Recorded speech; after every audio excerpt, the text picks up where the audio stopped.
Officials in New York City recently discovered that an apartment serving as an in-home daycare facility was also being used by the owner's son as a production site for ghost guns. But what exactly are ghost guns? Since 1968, guns made in or imported into the US have been required to bear serial numbers, so they can easily be traced back to their owners. But ghost guns are completely untraceable firearms that don't have serial numbers, because they're either not made by licensed manufacturers or made outside of the typical supply chain. They are commonly made using easy-to-purchase parts, often bundled together into kits and affordable 3D printers you can find on Amazon for around $200. Anyone can skirt regulations and assemble a working firearm from the comfort of their own home, apparently even in those that also serve as daycare centers. While federal law requires background checks on frames for handguns and receivers for rifles, which are a key structural part of a firearm that houses components like the trigger, manufacturers capitalize on a loophole by selling assembly kits online for every other piece of the gun. This allows them to profit from people who don't qualify to legally purchase firearms, like minors and individuals convicted of felonies.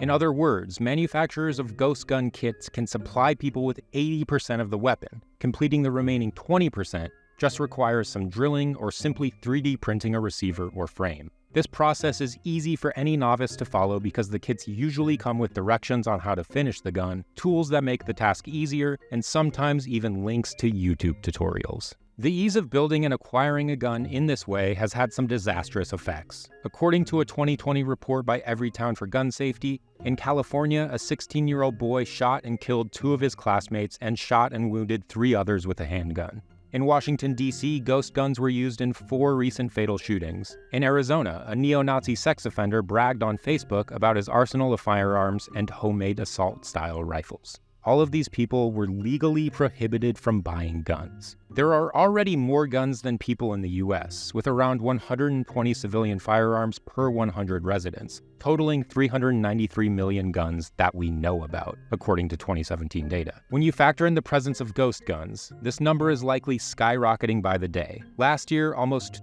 26,000 ghost guns were confiscated in the US alone, according to the Department of Justice. From 2016 through 2021, there were at least 692 homicides and non-fatal shootings tied to ghost guns, but the lack of serial numbers makes finding suspects a near impossible task. However, back in August, the Supreme Court sided with the Biden administration and temporarily blocked a Texas lower court ruling that had invalidated nationwide ghost gun regulations. These regulations mandate that manufacturers and sellers of ghost gun kits obtain licenses, include labels on products, and conduct background checks. These rules will stay in place as long as that legal battle continues.